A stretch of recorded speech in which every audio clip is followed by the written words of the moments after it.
आज का हमारा बहुत सुंदर विषय जो मुझे चयन के लिए दिया गया,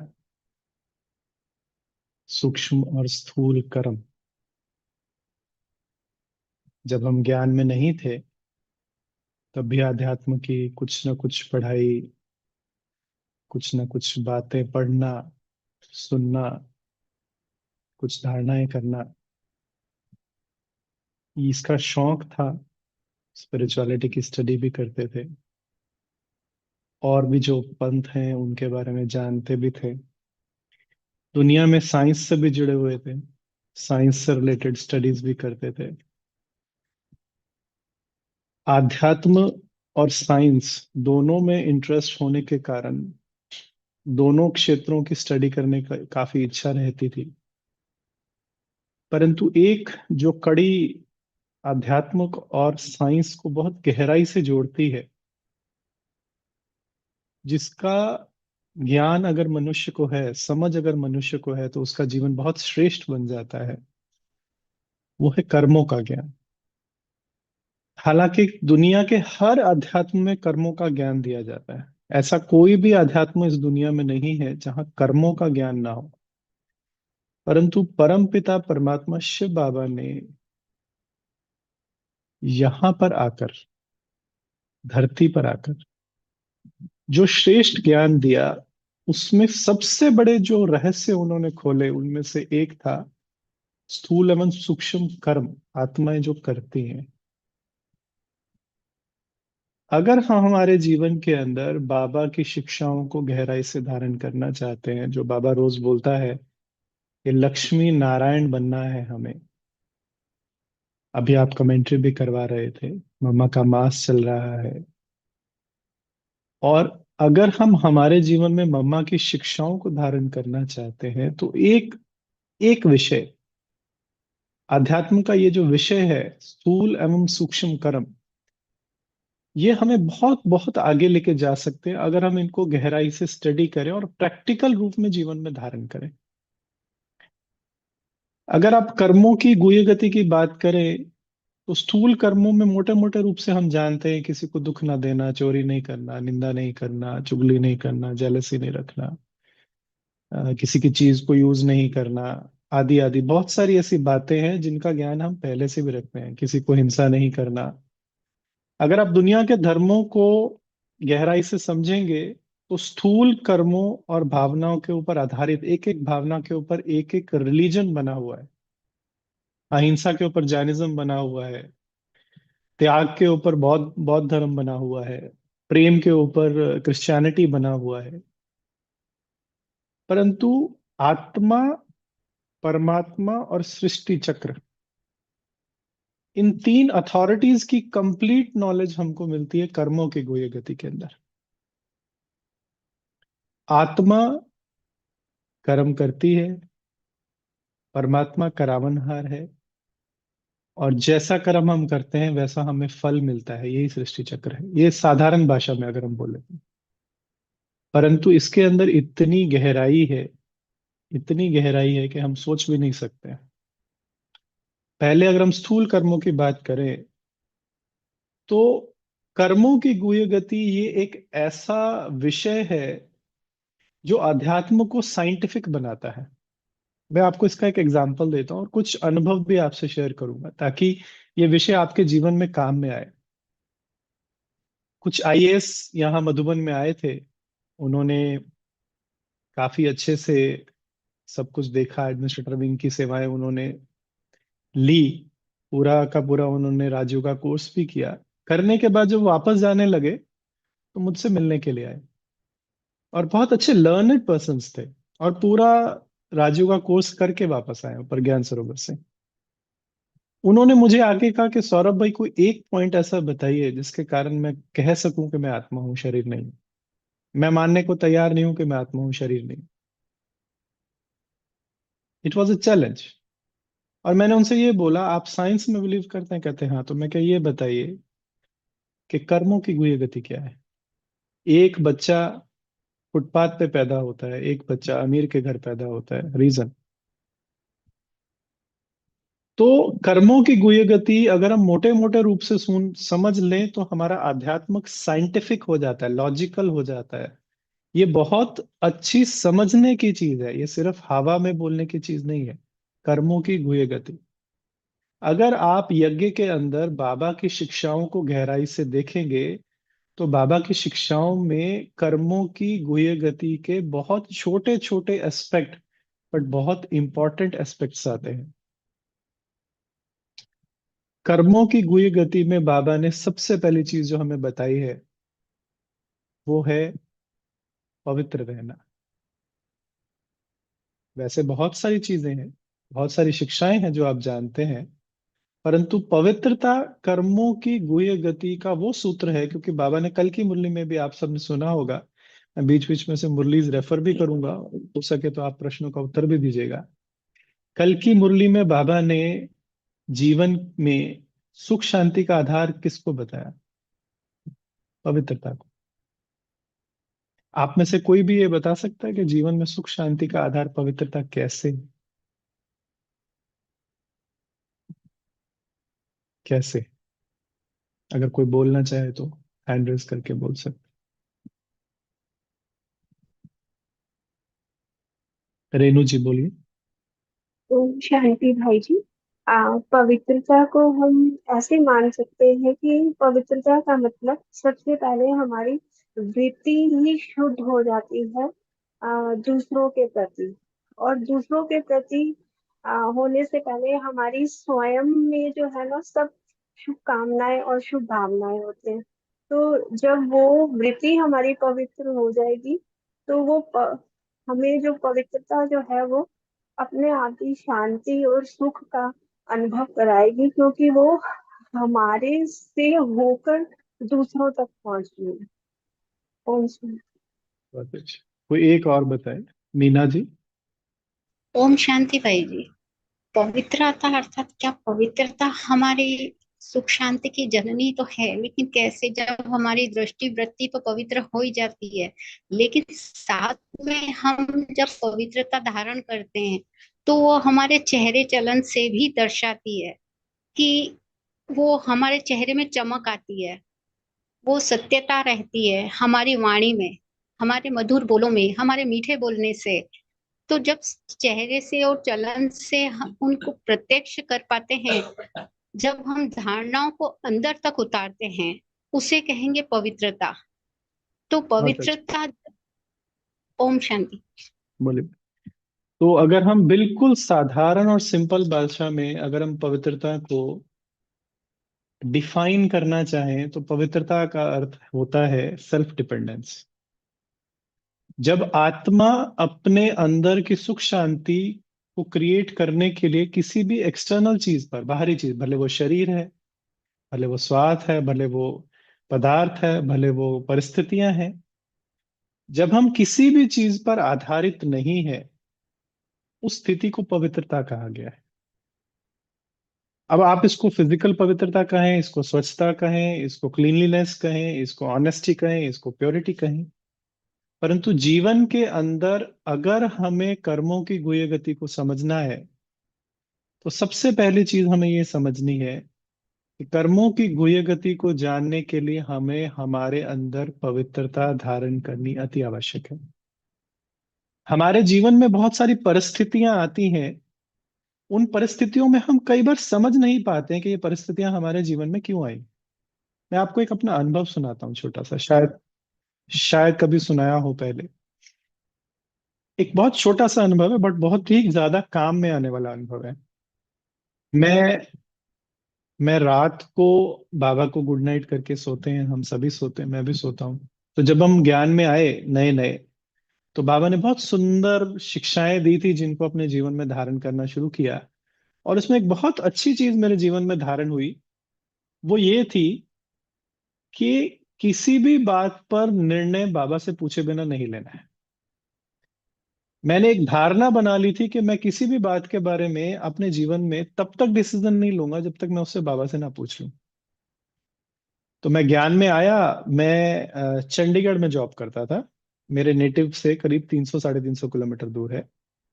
मेरा एक बचपन का दोस्त था, बहुत अच्छा फ्रेंड था। ज्ञान में आने के बाद थोड़ा उससे संबंध अच्छा नहीं था। आप यकीन नहीं मानेंगे, मेरा उससे करीब 8-10 साल से कोई संपर्क नहीं था।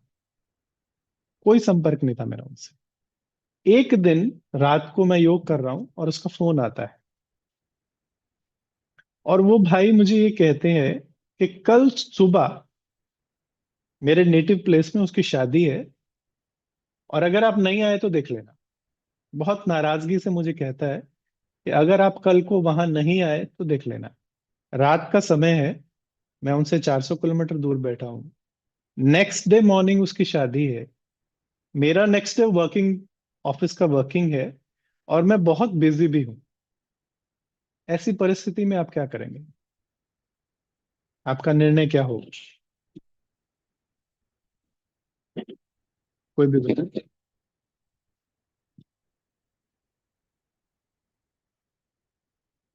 नो वे।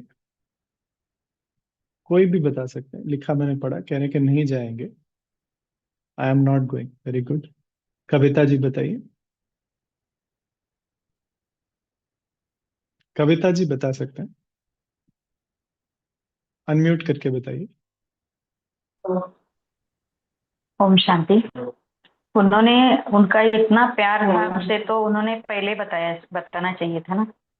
तो इतना 11th आवर में बताएंगे तो आप 350 किलोमीटर दूर रहते हैं बोला, तो पहुंचेंगे कैसे? बिल्कुल सही बात और है। कुछ साधन भी होना चाहिए ना। तो आप नहीं उन जाएंगे, राइट? जी। ठीक है। तो मैं आपको इसके ऊपर अपना प्रैक्टिकल अनुभव कराता हूँ, और मैं आज आपसे थ्योरेटिकल क्लास नहीं करने वाला हूँ, मैं आपके अपने अनुभव ही सुनाने वाला हूँ। तो रात को जब मैंने उसका फोन सुना और उसने फोन ठक करके रख दिया, तो मुझे भी थोड़ा क्रोध तो आया। तब नए नए थे, ज्ञान में भी इतनी ज्यादा बात की समझ नहीं थी। परंतु ये चीज मेरे जीवन में बैठ चुकी थी कि बाबा, शिव बाबा जो है, वो जानी जाननहार है। तो बात को पूछना जरूरी है। और मैं उस समय बहुत थका हुआ था, मैं सो गया। अगले दिन मॉर्निंग अमृत वेले उठा मैं, मैंने बाबा से पूछा, मैंने बाबा को बताया कि ऐसे ऐसे करके इसका फोन आया है, और बहुत ही रूडली उसने मुझे कहा कि आपको, मेरा कल मैरिज है और आपको जरूर आना है, और नहीं आओगे तो मैं आपसे नाराज हो जाऊंगा। जब मेरी बुद्धि थोड़ी सी शांत हुई बाबा के सामने जाकर, तो बाबा ने कर्मों की गुह्य गति का एक पॉइंट बताया कि बहुत साल पहले आप दोनों के बीच में कुछ एक थोड़ी सी बात हुई थी, और उस आत्मा के मन में वो कांटा बैठा हुआ है। और अगर आप इस आत्मा के साथ अपना जन्मों जन्मों का हिसाब किताब बिल्कुल सेटल कर देना चाहते हो, तो आज जाओ, शुभ भावना से जाओ, पार्टिसिपेट करो, और उस 1 लाख, 10 लाख, 20 लाख, 50 लाख के हिसाब किताब को 5 रुपए में चुकतो कर दो। वो आत्मा आपको स्पेस दे रही है आपके जन्मों जन्मों के हिसाब किताब को बिल्कुल हल्के से में चुकतो कर देने का। मैं 350 किलोमीटर ट्रेवल किया है मैंने। शादी शुरू हो चुकी थी, वरमाला के टाइम मैं पहुंचा हूँ, दोपहर को 2 बजे कह रहा हूँ। मैं भाग के अंदर गया हूँ। स्टेज पे वो लोग फोटोज खिंचवा रहे थे, मैं साथ में खड़ा हुआ, गिफ्ट पकड़ाया, फोटो खिंचवाई, भाग के वापस आया, बस चढ़ी, और रात को 10 बजे घर पहुंचा। केवल 10 मिनट की शादी अटेंड करने के लिए मैंने 800 किलोमीटर ट्रेवल किया। परंतु उस आत्मा के साथ जो मेरा हिसाब किताब है, वो जो उस 10 मिनट में चुकता हुआ, वो शायद 40-50 साल में भी चुकतू नहीं होता।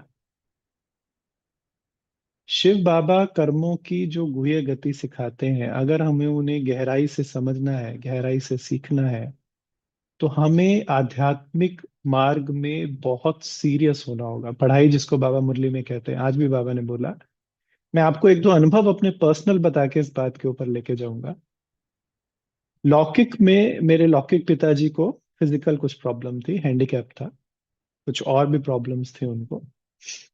तो मैंने करीब 25 से 30 साल, शायद 32 साल तक उनकी फिजिकल काफी सेवा की थी। मतलब दिन में 3-4 घंटे मुझे उनके साथ लगाने होते थे, ऐसा मेरी सेवा था उनका। आप भी साथ साथ अपने जीवन के अंदर ऐसे विषयों को या ऐसे सिचुएशंस को इमर्ज कीजिएगा जहां आपको भी ऐसे कर्म बंधन सामने से चुकता करने पड़ते हो। एवरी डे करीब 4 से 5 घंटा मैं उस आत्मा को दिन में देता था। मेरी बहुत टायरिंग जॉब थी, फिर मधुबन आ गए तो सेवा हमारी यहाँ बहुत ज्यादा होती थी, 16-16 घंटे सेवा करते थे। दिन में 16 घंटे यहाँ सेवा करना, रात में घर में जाके उनकी सेवा करना। हमारे लौकिक मदर भी काफी टायर्ड हो जाते थे। मैं अकेला बच्चा हूँ, भाई बहनें मैरिड है। तो ये सिलसिला काफी सालों से चल रहा था और मैं बहुत एक थकावट वाली स्टेज में या एक इरिटेशन वाली स्टेज में आ गया था।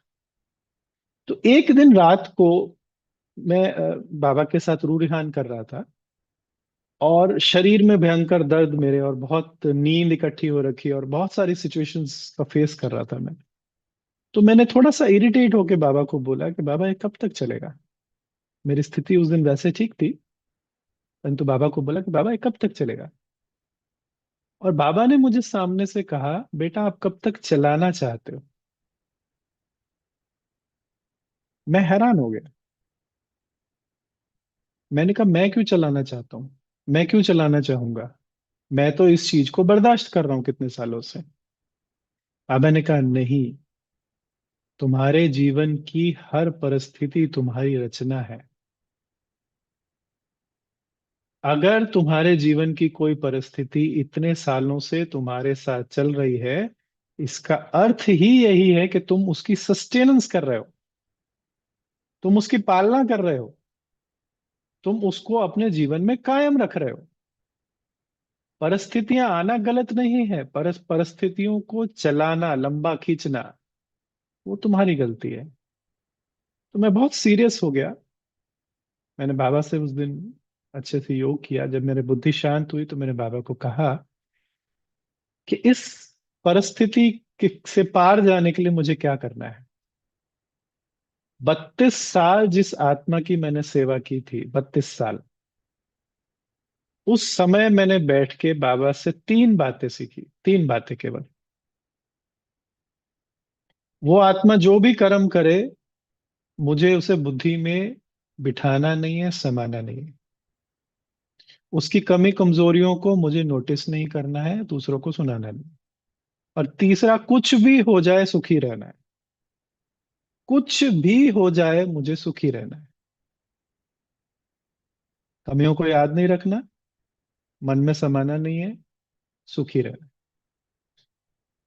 मेरा 32 साल का कर्म बंधन 30 दिन नहीं चला।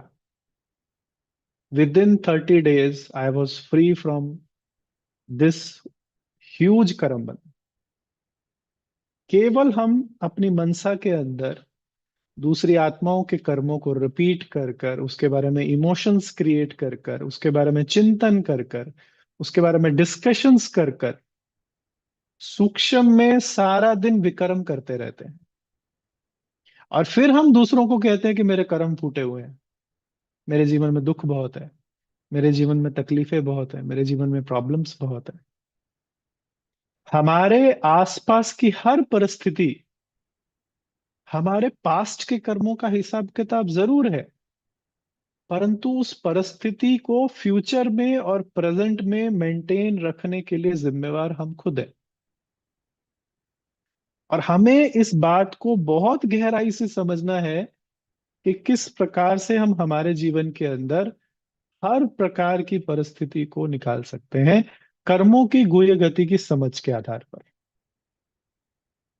बाबा मुरलियों में जो पॉइंट्स बताते हैं वो कोई ऑप्शनल पॉइंट्स नहीं है। मैं एक एग्जांपल देता हूं आपको। आज मैं आपको अनुभवों से ही सुनाऊंगा सब कुछ। थ्योरेटिकल क्लासेस तो आपने बहुत सुनी होंगी, पर शायद प्रैक्टिकल अनुभवों से कोई चीज हम जब सुनते हैं तो उसका अर्थ बहुत अलग निकलता है। मेरे जीवन में कोई परिस्थिति है, मान लीजिए आपको बाबा मुरलियों में बोलता है कि शांति में बैठ के भोजन करो। बड़ी बेसिक सी बात है, बड़ी ही बेसिक सी बात है। और बाबा मुरली में कहता है कि अगर तुम शांति में बैठ के भोजन नहीं करोगे तो माया तुम्हारा भोजन खा जाएगी। हम इस बात को बहुत हल्के में लेते हैं। मैं आपको चैलेंज करता हूं, एक हफ्ता, तीनों टाइम साइलेंस में बैठ के भोजन खा के देखिए, 1 हफ्ता। बड़ी बड़ी स्पिरिचुअल प्रॉब्लम्स जो आपके जीवन में आ रही हैं उसका सॉल्यूशन आपको बुद्धि में टच होना शुरू हो जाएगा। क्योंकि जब आप भोजन करते हैं तो जो चीज, जो एनर्जी आपके अंदर जाती है, वो मन में साइलेंस क्रिएट करती है, ठहराव क्रिएट करती है। मैंने एक्सपेरिमेंट 1 महीना करके देखा, एक बहुत बड़ी प्रॉब्लम मेरे लाइफ में थी, परंतु वो प्रॉब्लम का सॉल्यूशन टच नहीं हो रहा था मुझे कि क्या करना चाहिए। और मैंने कोई बड़ा सॉल्यूशन नहीं किया, केवल तीनों टाइम शांति में बैठ के भोजन करना स्टार्ट किया। जैसे मैंने शांति में भोजन करना स्टार्ट किया, मेरी बुद्धि ने साइलेंस में जाना स्टार्ट कर दिया। और कुछ समय के बाद, कुछ दिनों के बाद मुझे ये समझ में आ गया कि मैं कौन सा विकर्म कर रहा हूं जिसके कारण मेरे जीवन में परिस्थिति है। प्रैक्टिकल सिचुएशंस में कैसे कर्मों की गुह्य गति हमारे जीवन को प्रभावित करती है, स्थूल और सूक्ष्म दोनों में, इसके एक्सपीरियंसेस मैं आपको सुना रहा हूं। एक बार सेवाओं में सेवाएं करते हुए मेरे आसपास की आत्माओं का व्यवहार थोड़ा सा मुझे ठीक नहीं लगा। मुझे ऐसा लगा जैसे थोड़ा सा उनके साथ मनमुटाव हो रहा है, या थोड़ा सा मुझे भारीपन फील हो रहा है। मैंने कहा ऐसा क्यों हो रहा है। स्थूल रूप से कहेंगे इसका स्वभाव ऐसा है, ये इरिटेटेड रहते हैं, ये ऐसा बोलते हैं, वैसा बोलते हैं, ये कर रहे हैं, वो कर रहे हैं। बट कर्मों की गुह्य गति स्थूल लेवल से ज्यादा सूक्ष्म लेवल पर काम करती है, जिसके ऊपर हमारा ध्यान नहीं जाता है। मैंने साइलेंस में बैठकर पहले तो सर्व आत्माओं को शुभ भावना दी, शुभ भावना दी कि आप सभी बहुत अच्छी आत्मा है, बहुत विशेष आत्मा है, बहुत पवित्र आत्मा है। धीरे धीरे वो आत्मा मेरे बुद्धि से खत्म हो गई। फिर मैंने देखा कि ये कर्मों की गुह्य गति में कौन सी ऐसी कर्मों की गुह्य गति मेरे से मिस हो रही है, जिसके कारण दूसरी आत्मा मेरे पे अधिकार रख रही है। अगर कोई भी आत्मा आपके ऊपर अधिकार रखती है, मतलब कर्मों की बहुत बड़ा हिसाब किताब उस आत्मा के साथ आपका है। किसी भी आत्मा के साथ सेवा करना, किसी आत्मा की सेवा करना, किसी आत्मा को कुछ देना लेना गलत नहीं है। परंतु अगर सामने वाली आत्मा अधिकार रखती है आपके ऊपर, भले वो हस्बैंड वाइफ है, भले वो भाई बहन है, भले वो पेरेंट्स हैं, अधिकार रखना, दुखी होना, इरिटेट होना, ये कर्मों की गुह्य गति के इंडिकेटर्स हैं कि आपका उस आत्मा के साथ हिसाब किताब है। मैंने सूक्ष्म में चेक किया। आप कहेंगे बहुत छोटी बात है। मेरे पास एक गाड़ी थी, यज्ञ की गाड़ी थी, यज्ञ ने मुझे गाड़ी दी हुई थी। वो साल में 30-35 दिन चलती थी, बाकी दिन खड़ी रहती थी, उसकी चाबी मेरे पास होती थी। मेरे को एकदम से ख्याल आया कि ये गाड़ी जो है सिर्फ 30-35 दिन चल रही है, बाकी समय खड़ी है। मैंने उसी समय वो गाड़ी कॉमन में रख दी, गाड़ी की चाबी कॉमन में रख दी।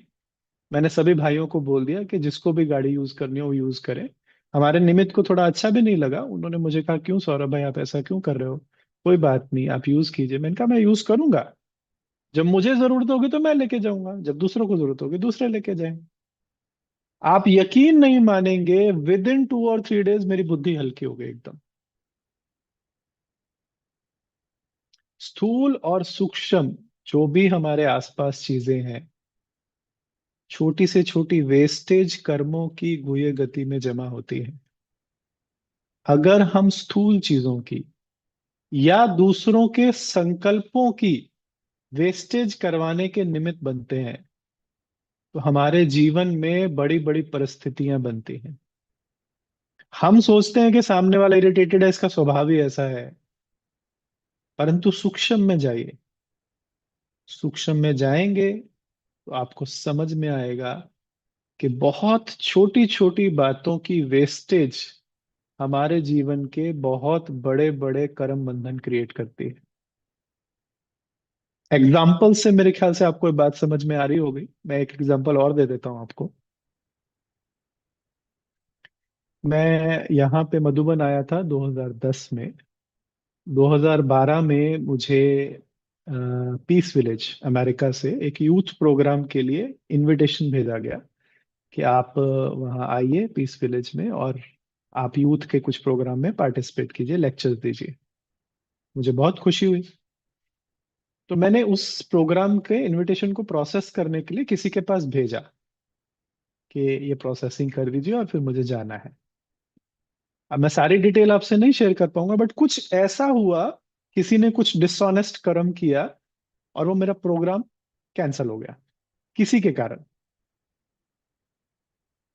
अब आप ऐसे में क्या सोचेंगे?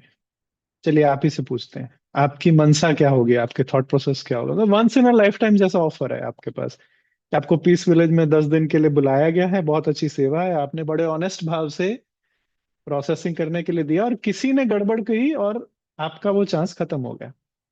अब बताइए आप, हैंड रेज करके बताइए कि आपकी मनसा उस समय क्या होगी। आपको क्या लगता है, आपका प्रतिक्रिया क्या होनी चाहिए सिचुएशन के अंदर? हाँ जी, रजनी महाजन जी बोलिए। रजनी महाजन जी अनम्यूट कीजिए और बोलिए।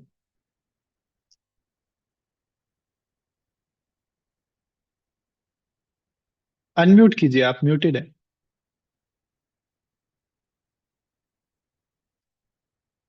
अभी भी म्यूटेड है आप। हाँ जी, अभी बोलिए। ओम शांति भाई जी। ये हमारा पिछला हिसाब किताब चुकता हुआ ना, बहुत कर्मों अच्छा। का। रिएक्शन क्या होगा आपका? वैसे तो रिएक्शन होना नहीं चाहिए, बाबा का ज्ञान में चल के नहीं, तो अच्छा यही है रिएक्शन कि भी रिएक्शन ही होता है। अच्छा रिएक्शन भी रिएक्शन ही होता है ना। नहीं, उस टाइम चल। तो थोड़ा सा लगता है, फिर बाद में हमें लगता है कि नहीं, ये हमारा हिसाब किताब चुकता हो रहा है और हमारा बोझ उतर रहा है, जो 63 जन्मों का हमारे ऊपर चढ़ा हुआ है परत, वो बहुत अच्छा। निकल रही है। बहुत अच्छा, सोहन जी आप बताइए।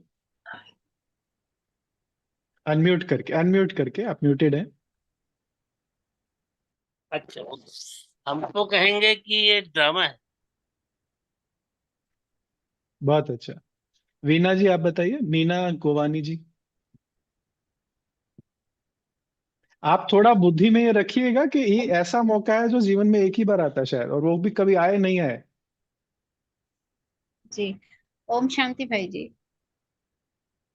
अ, यही कहना चाहेंगे कि उस समय हमें थोड़ा लगेगा कि मुझे इतना अच्छा मौका मिला बाहर जाने का, लेकिन मैं नहीं जा पाई, इसकी वजह से ऐसे कुछ संकल्प तो चलेंगे, चाहे आप अच्छे से अच्छे ज्ञान में क्यों ना चल रहे हो, लेकिन कुछ नेगेटिव संकल्प तो हमें चलते ही हैं। आप चाहे कितने ही अच्छे कर्मों की गुह्य गति के बड़े से बड़े ज्ञाता क्यों ना हो, लेकिन उस समय हमारे जो थॉट्स आते हैं, संकल्प चलते हैं, तो वो चलते ही हैं। लेकिन जैसे ही हम उसे ड्रामा का वो कर देते हैं, स्टॉप लगा देते हैं, बाबा कहते हैं ना, 1 सेकंड में फुल स्टॉप लग जाए आपका, आप 3 बार बोलो फुल स्टॉप, तो वो हट जाते हैं और फिर आप आगे बढ़ते हैं। फिर अच्छा, उसको जिस व्यक्ति ने, एक्सेप्ट, जो व्यक्ति निमित्त बना हो उस सिचुएशन के लिए, उसके प्रति आपका क्या भावना रहेगी? उसे भी हम भाई जी शुभ भावना और शुभकामना ही देंगे एक्चुअली। क्योंकि बाबा कई मूल्यों में हमें कहते हैं कि कोई कुछ भी करे, वो उनकी कर्मों की गुह्य गति है, लेकिन हमें अपनी शुभ भावना और शुभकामना नहीं छोड़नी है। बहुत अच्छा, बहुत अच्छा, बहुत बहुत धन्यवाद आप सबका, आपने पार्टिसिपेट किया। मैं आपको बताता हूँ कि मेरी बाबा से क्या रूहान हुई। बहुत सुंदर और बहुत मोटिवेशनल रूहान उस समय बाबा के साथ मेरी हुई। जिन्होंने भी हैंड रेज किया, बहुत बहुत थैंक्स, बट ज्यादा समय नहीं लगा सकते। तो मैंने बाबा से पूछा, मुझे थोड़ा सा क्रोध आया मन के अंदर कि अगर किसी ने प्यार मोहब्बत से कुछ बोल के किया हो तो अलग बात है, बट सामने वाले ने कुछ बड़ा ही अजीब सा किया था। तो मैंने बाबा को जाके पूछा, मैंने कहा बाबा ये क्या तरीका है, ये क्या मेथड है? तो मुझे बाबा ने कहा और स्पष्ट शब्दों में, गोरी चमड़ी वाले और काली चमड़ी वाले, इनकी सेवा करने में अंतर क्या है? इतना बताओ पहले। एक आत्मा की गोरी चमड़ी है, एक आत्मा की काली चमड़ी है। वहां अमेरिका में जाओगे, 15 20 25 50 100 आत्माएं आपके सामने होंगी जिसकी सेवा करोगे आप। यहाँ 100 200 आत्माओं की आप सेवा 1 घंटे में कर देते हो। वहां 30 दिन लगा के जाओगे, 40 50 आत्माओं को सेवा ज्ञान सुना के वापस आ जाओगे। क्या आत्मा को प्राप्ति क्या हुई? देह अभिमान के अलावा कि मैं अमेरिका जाके आया हूं, आपके जीवन में आत्मा को प्राप्ति क्या हुई? सफेद चमड़ी वाली आत्मा को ज्ञान सुनाया, चाहे काली चमड़ी वाली आत्मा को ज्ञान सुनाया, अंतर क्या है? आत्मा तो एक ही काउंट होगी, 50 तो काउंट नहीं होगी। कि अमेरिका में एक को सुना दिया तो 50 आत्माएं काउंट होगी, और इंडिया में एक को सुना दिया तो एक काउंट होगी, ऐसा तो है नहीं। तो मुझे सच में बहुत शर्म आई। फिर उसके बाद मैंने बाबा को कहा कि बाबा चलिए आप मुझे ये बताइए कि इस परिस्थिति में मुझे क्या करना चाहिए, मेरा रिएक्शन क्या होना चाहिए इस परिस्थिति को लेके। तो बहुत सुंदर वार्तालाप मेरी बाबा के साथ हुई, जो आपके भी काम में आएगी। बाबा ने मुझे ये कहा, बच्चे, अब तुम छोटे बच्चे नहीं हो। छोटे बच्चे को हाथ पकड़ के चलाया जाता है, तुम बड़े हो गए हो। अब मैं तुम्हें ऑप्शंस देता हूं, तुम चूज करो। मैंने कहा ऑप्शंस देता हूँ, ये कोई गेम चल रही है? परंतु बाबा ने कहा मैं तुमको केवल कर्मों की गुह्य गति से बचाने नहीं, सिखाने के लिए आया हूं। तुम्हें इतना ज्ञानवान बनाने के लिए आया हूं कि 21 जन्म, 2500 साल पूरे विश्व को चलाने के लिए निमित्त बनते हो तुम। पूरे विश्व में सुख शांति पवित्रता तुम्हारे कारण सस्टेन रहती है। तुम्हारे जीवन में, तुम्हारे मन में कर्मों की गुह्य गति की कितनी गहरी नॉलेज तुम्हारे अंदर होनी चाहिए, सोचो जरा। तो केवल अपने जीवन में किसी भी कर्म को श्रेष्ठ बना देना ही इनफ नहीं है, हमें उसकी गहरी समझ होनी चाहिए। मैंने कहा ठीक है, बताइए। तो बाबा ने कहा पहला सॉल्यूशन है सतो प्रधान सॉल्यूशन, नहीं, पहला सॉल्यूशन है तमो प्रधान सॉल्यूशन। आप जाना चाहते हो, जो प्रॉब्लम क्रिएट हुई है, एक एक दिन के अंदर उसका सॉल्यूशन आ जाएगा। परंतु उसमें आपकी समय और जो भी एनर्जी आप लगाएंगे उसका रिटर्न 0.01% होगा, मतलब बहुत कम आपको प्राप्ति होगी। कुछ तमो प्रधान विधियों का प्रयोग आप करेंगे, झूठ बोलना, इधर जाना उधर जाना, चुगली करना, ऐसा करना, सॉल्यूशन हो जाएगा। आप जो करना चाहते हो सॉल्यूशन हो जाएगा, एक दिन लगेगा, परंतु रिटर्न बहुत कम है। दूसरा सॉल्यूशन, तमो सॉल्यूशन, 5 दिन में रिजल्ट आ जाएगा। आप जो एफर्ट डालोगे उसका रिजल्ट आपको 1-2% मिल जाएगा। उसमें भी कुछ गलत मलत मेथड्स यूज करने हैं। तीसरा सॉल्यूशन, रजो सॉल्यूशन, 1 हफ्ता लगेगा, बीच बिचाव का कुछ रास्ता निकलेगा, और उसके अंदर आपको रिटर्न 10% तक मिल जाएगा। चौथा सॉल्यूशन, सतो सॉल्यूशन,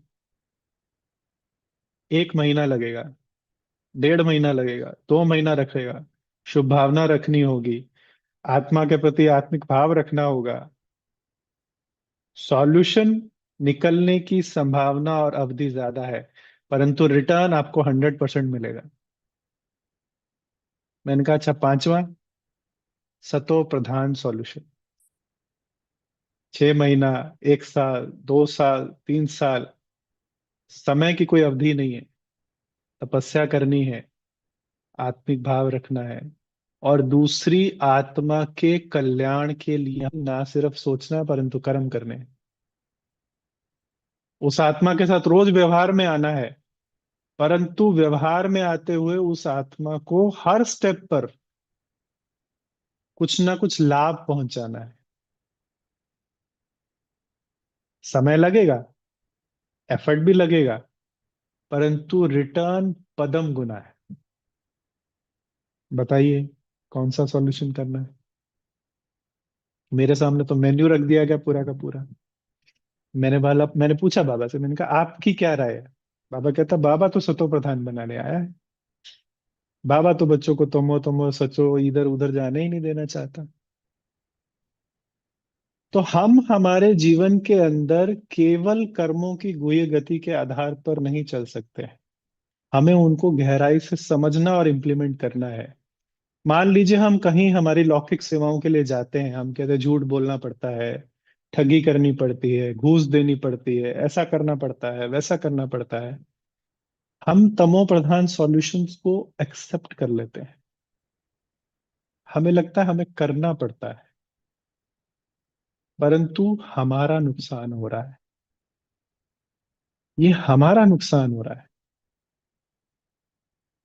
इसका एक और बहुत अच्छा अनुभव मैं सुनाता हूँ। आई होप आपको अनुभवों से ज्यादा अच्छे से समझ आ रहा होगा। मैं केवल थ्योरी सुनाऊंगा तो आपको इतना समझ में नहीं आएगा। मधुबन में आने से पहले मैं बहुत बांधेला था, बहुत बंधन थे मेरे ऊपर। मैं चंडीगढ़ में जॉब करता था। मेरे पेरेंट्स थे, मेरी सिस्टर्स मैरिड थे, और मैं हमारे घर की फाइनेंशियल कंडीशन ऐसी थी कि मैं कमाता था और घर चलता था। ऐसी कंडीशन थी मेरी। उस समय में ज्ञान में आया, और ज्ञान में आने के बाद मुझे ज्ञान की धुन लगी बहुत अच्छी। सेवाएं भी करते थे हम। और मैं रोज ऑफिस की सीढ़ियां चढ़ता हूँ और मुझे मेरे मन में आता है, अरे मैं क्या कर रहा हूँ, मैं अपना टाइम वेस्ट कर रहा हूँ, मैं क्यों ये सब कर रहा हूँ। सुबह से शाम तक मैं ऑफिस में, शाम को घर की सेवा, फिर रात को सेंटर पे जाके कुछ सेवा, फिर जाके सो जाना। पूरा का पूरा समय खत्म। तो एक दिन मैं बाबा के पास, बाबा रूम में बैठा था, और मैंने बाबा से पूछा कि बाबा, क्या मेरा पूरा जीवन ऐसे ही वेस्ट जाएगा? क्या मैं कभी फ्री नहीं हो पाऊंगा, मुक्त नहीं हो पाऊंगा? मैं मेरे जीवन में सेवा करना चाहता हूँ। मैं, आप धरती पर आए हैं, आपने इतना श्रेष्ठ ज्ञान दिया है, मैं अपना जीवन सेवाओं में लगाना चाहता हूँ, क्या मैं ऐसे ही चलता रहूंगा? फिर बाबा ने मुझे कुछ प्रश्न पूछे कि क्या तुम्हें निश्चय है कि परम पिता परमात्मा शिव जो पूरे सृष्टि का रचता है वो तुम्हारा बाप है? मैंने कहा है। क्या आपको ये निश्चय है कि आपका ये जो जीवन है, ये संगम युग जो है वो श्रेष्ठ जीवन है, और इसको श्रेष्ठ कर्मों में लगाना चाहिए, यानी कि ईश्वरीय सेवा में लगाना चाहिए? मैंने कहा निश्चय है मुझे। तो फिर बाबा ने कहा, बंधन का अनुभव क्यों हो रहा है? मैं वो आत्मा हूं जो 2010 तक अपने घर की फाइनेंशियल और फिजिकल सिचुएशंस का इकलौता हैंडल करने वाला था, और आज पिछले 15 साल से यज्ञ से एक पैसा लिए बिना वॉलंटरली अपनी सेवाएं दे रहा हूं, और मेरे पेरेंट्स साथ में रहते हैं। एक पैसे की कमी आज तक हमें नहीं हुई, एक प्रॉब्लम आज तक हमें नहीं आई, एक सिचुएशन हमारे सामने नहीं आई। और केवल इस प्रॉब्लम का सॉल्यूशन करने के लिए बाबा ने उस समय मेरे से 6 महीने की भट्ठी करवाई थी। हमारी योग तपस्या, हमारा ज्ञान और हमारी धारणाएं कितना सूक्ष्म और कितना इफेक्टिव कर्म है। हमारे ज्ञान योग में हमारे बंधनों को काटने की कितनी गहरी क्षमता है। हमारे जीवन की हर परिस्थिति को खत्म करने की क्षमता ईश्वरीय याद में कितनी ज्यादा है, इसकी रियलाइजेशन हम नहीं कर पाते। बहुत लंबी कहानी है, अगर मैं आपको सुनाने बैठूं बहुत समय जाएगा। परंतु सार ये था कि मैं 6 महीने मैंने भट्ठी की। संडे को मैं 8 घंटे बैठता था, बाकी दिन में 1-2 घंटे बैठता था। और उसमें बाबा ने मेरे जीवन का एक एक विषय चुनना शुरू किया कि तुम्हारा इस चीज से अटैचमेंट है, तुम्हारा इस चीज से अटैचमेंट है, तुम्हारा इस चीज से अटैचमेंट है। और बाबा ने एक एक अटैचमेंट मेरे जीवन से निकालनी शुरू कर दी। अब आप सोचिए, आप बाबा को कह रहे हैं कि बाबा मुझे सेवा में लगना है, और बाबा किसी और ही चीज की शिक्षा आपको दिए जा रहा है, आपको कैसा लगेगा? मैं कह रहा हूँ आइसक्रीम खानी है, बाबा कह रहा है चल दाल बना दी। कैसा लगेगा आपको? कैसा लगेगा? परंतु अगर आप ये गहराई से समझते हैं कि ये जो आपको डायरेक्शंस मिल रही हैं, ये कितनी कितनी सर्वशक्तिमान अथॉरिटी है जो आपको ये डायरेक्शंस दे रहा है। मैं आपको बताऊं, 6 महीने की भट्ठी करने के बाद अचानक मिरेकल्स हुए, और मैं मधुबन आना हो गया, पेरेंट्स के साथ शिफ्ट हो गया, सब कुछ सेट हो गया। जब मैं सेवाएं करना शुरू किया, जितनी धारणाएं और जितनी सूक्ष्म चीजों का ध्यान बाबा ने 6 महीने मुझे वहां सेंटर में खिंचवाया था, केवल उन्हीं के कारण मैं यहाँ पे सेवा कर पा रहा था। मैंने आज तक 500 से 1000 सेवाधारियों के साथ सेवा की है। लोग सेवा में आते हैं, किसी ना किसी एक संस्कार के कारण सेवा में नहीं टिक पाते और चले जाते हैं।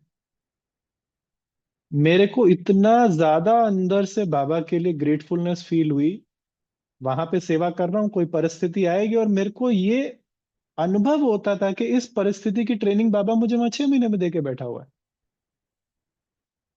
6 महीने पहले सेंटर पे बैठ के बाबा ने एक संस्कार खत्म करवाया और आज सेवा में वो यूज हो रहा है।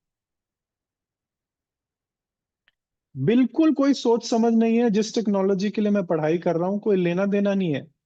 यज्ञ में उसी टेक्नोलॉजी का प्रोजेक्ट बनता है जो आज तक कभी नहीं बना।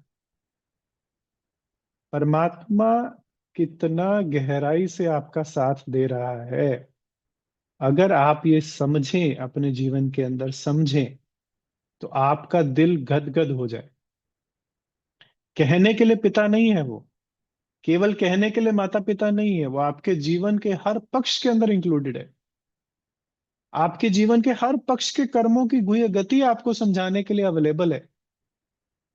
सबसे बड़ा सूक्ष्म श्रेष्ठ कर्म है परमात्मा की याद, परमात्मा से अपने दिल की लेन देन करना, परमात्मा के साथ ऑनेस्ट रहना, शिव बाबा को अपने जीवन के लिए जिम्मेदार फील करना। एक और अनुभव मैं आपको सुनाता हूं कि परमात्मा हमारे जीवन के श्रेष्ठ कर्मों की गुह्य गति को कैसे कार्यान्वित करता है। आप थोड़ा एनालाइज करना कि इन सिचुएशंस में आप कैसे रिएक्ट करेंगे। बाबा की मुरलियों में रोज आता है कि आपको ज्ञान वाचा सेवा करनी चाहिए। ठीक है, करनी चाहिए। अब हमारे आसपास के जो भाई बहने हैं, हमारे आसपास के जो भाई हैं जिनके साथ मिलकर हम सेवा करते थे, वो ज्यादा इनकरेज नहीं थे, मोटिवेटेड नहीं थे सेवाएं करने के लिए, बट मुझे बहुत मोटिवेशन आता था। तो मैं उनको इकट्ठा करता था, चलो चलो सेवा करेंगे, सेवा करेंगे, सेवा करेंगे करके हमने एक छोटा सा ग्रुप बनाया और हमने मिल के स्कूल कॉलेजेस में जाके सेवा करनी शुरू की। अब सेवा करने के लिए पहली बार जा रहे हैं, 6-8 महीने हमने खूब तपस्या की है, खूब प्रेपरेशन की है। पहले डिपार्टमेंट में जाते हैं सेवा करने। अब सेवा करने से पहले मैंने मुरलियों से सारी लिस्ट निकाल ली कि बाबा ने क्या क्या विशेष हमको इंस्ट्रक्शंस दी हैं, जब भी सेवा पे जाना है तो क्या क्या करना है, पूरी लिस्ट निकाल ली मैंने। आप सिचुएशन सोचिए, मैंने एक एक चीज परफेक्टली वही की जो बाबा ने मुरलियों में कहा है। और पहला प्रोग्राम हम करने जाते हैं और कैसा रहा होगा प्रोग्राम, कैसा रहा होगा? Super flop, super flop. मतलब इतना भी घटिया एक्सपीरियंस हुआ कि आप सोच नहीं सकते हैं। और जैसे तैसे मैंने जिन भाइयों को इकट्ठा किया था वो बिल्कुल डिमोटिवेट हो गए। मैंने कहा ये क्या।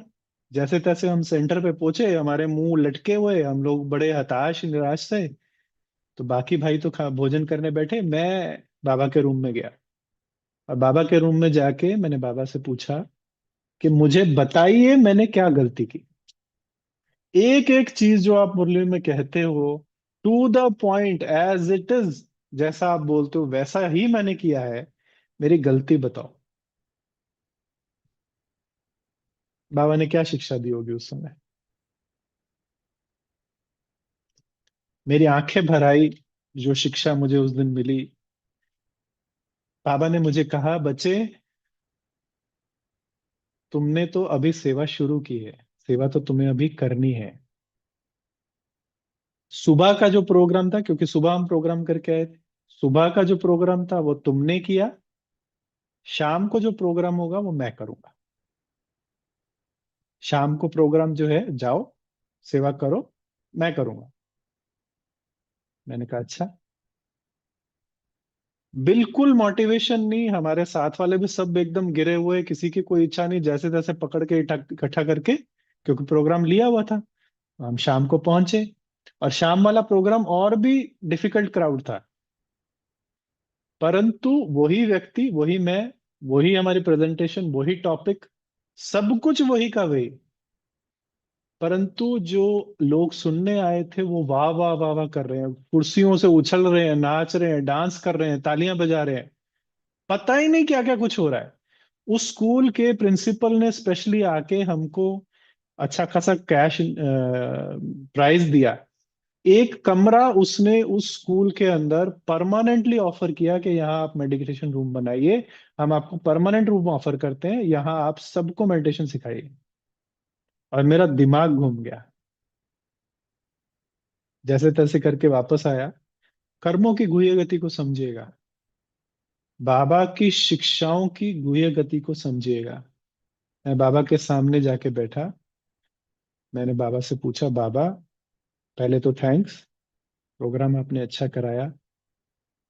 अब मुझे ये बताइए इसका राज क्या है। ये सुबह इतना खराब और शाम को इतना अच्छा, ये क्या था।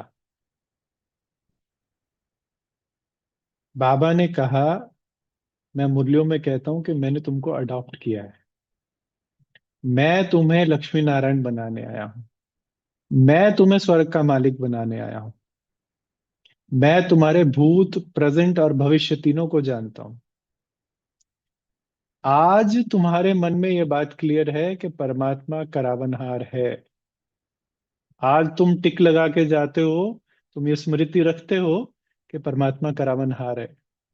परंतु कल जब तुम बहुत सफल हो जाओगे, जब तुम्हें बहुत सफलता मिल जाएगी, जब तुम्हें हर तरफ से वाहवाही मिल जाएगी, तब तुम भूल जाओगे कि परमात्मा करावनहार है।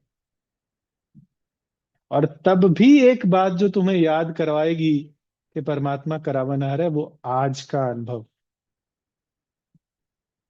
कहीं भी जाओ, पूरे विश्व में जाओ, ये आज का अनुभव याद करना कि करावनहार कौन है।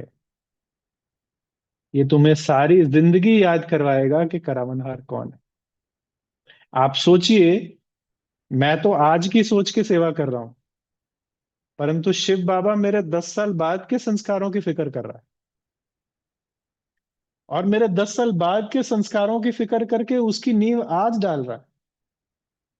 इसी को तो माँ बाप कहते हैं ना। माँ बाप बच्चे के भविष्य के लिए सेवा करते हैं, बच्चे के भविष्य के लिए सोचते हैं। तो बाबा की एक एक शिक्षा, एक एक समझानी, एक एक बात जो बाबा हमें सिखाते हैं, समझाते हैं, उसकी कितनी गुह्य गति है, ये हमें बहुत गहराई से अंडरस्टैंड करनी चाहिए। ब्राह्मणों के अंदर आपस में सेवाएं करते हुए क्या भावना होनी चाहिए। क्लास में जाते हैं, बहनों से बात करते हैं, मधुबन आते हैं, बहनों से बात करते हैं। मैं एक सूक्ष्म बात आपसे पूछता हूँ। पहले बाबा, बाप दादा साकार में मधुबन आते थे, तो आत्माएं बहुत खुशी से, बहुत उमंग उत्साह से मधुबन आती थी। जब से बाबा का पाठ साकार में आना कम हुआ, मधुबन में आत्माओं का आना भी कम हुआ। पुराने बच्चों का। अब आप इसमें सूक्ष्म गति समझेंगे। क्या दादियों के शरीर छोड़ने से बाबा चेंज हो गया, परिवर्तन हो गया? निराकार बाबा साकार ही बना दिया हमने। अगर हमारा कॉन्फिडेंस किसी भी मनुष्य आत्मा पर आधारित है, तो हमने परमात्मा को समझा ही नहीं है। अगर यज्ञ के अंदर भी हमारी भावना, हमारी समझ, हमारे कर्म मनुष्य आत्माओं पर आधारित है, तो हमने परमात्मा को समझा नहीं। बाबा 1969 की मुरलियों से कह रहा है, मैं साकार में आया हूं तुमको निराकारी बनाने के लिए, तुमको अव्यक्त बनाने के लिए। और हम अभी भी साकारी रूप पे डिपेंडेंट है। हम अक्सर यज्ञ के अंदर एक दूसरे से बात करते हैं, हमारी स्थिति नीचे ऊपर होती है, हमारी बातें ऊपर नीचे होती है, बट हम गहराई से चेक करें कि हम कितना स्थूल चीजों पर आधारित हैं अपनी स्थितियों के लिए। हमारा निश्चय कितनी छोटी छोटी बातों पर टिका हुआ है। जबकि बाबा मुरलियों में हमें सालों से सुना रहा है कि मैं निराकार हूं, सूक्ष्म वतन में आओ, मेरे से मिलो। 20-20 साल, 30-30 साल हम लोगों ने बाबा के साथ बैठ के हमने तपस्या की है, परंतु हमारा सूक्ष्म वतन का अनुभव कितना है? 30 साल तपस्या करने के बाद भी, 40 साल तपस्या करने के बाद भी हम सूक्ष्म वतन का अनुभव क्या है? यह है कर्मों की गुह्य गति। हम रोज बाबा से पालना ले रहे हैं, रोज, एवरी डे, परंतु उस पालना का रिटर्न क्या दे रहे हैं? बाबा ने कहा है पालना का रिटर्न है समान बनना। एक लास्ट अनुभव सुना के मैं पूरा करता हूं। मैं ज्ञान में आया तो मैंने बहनों को भोग लगाते हुए देखा। थर्सडे को भोग लगता है। 99% आत्माएं भोग खाती हैं, प्लेट गिराते हैं, वापस आ जाते हैं।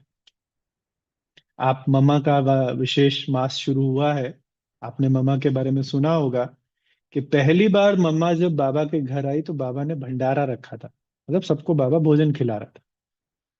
तो मम्मा ने भोजन नहीं किया। बाकी सब बहनों ने कहा कि मम्मा भोजन कीजिए, भोजन कीजिए। मम्मा ने भोजन नहीं किया।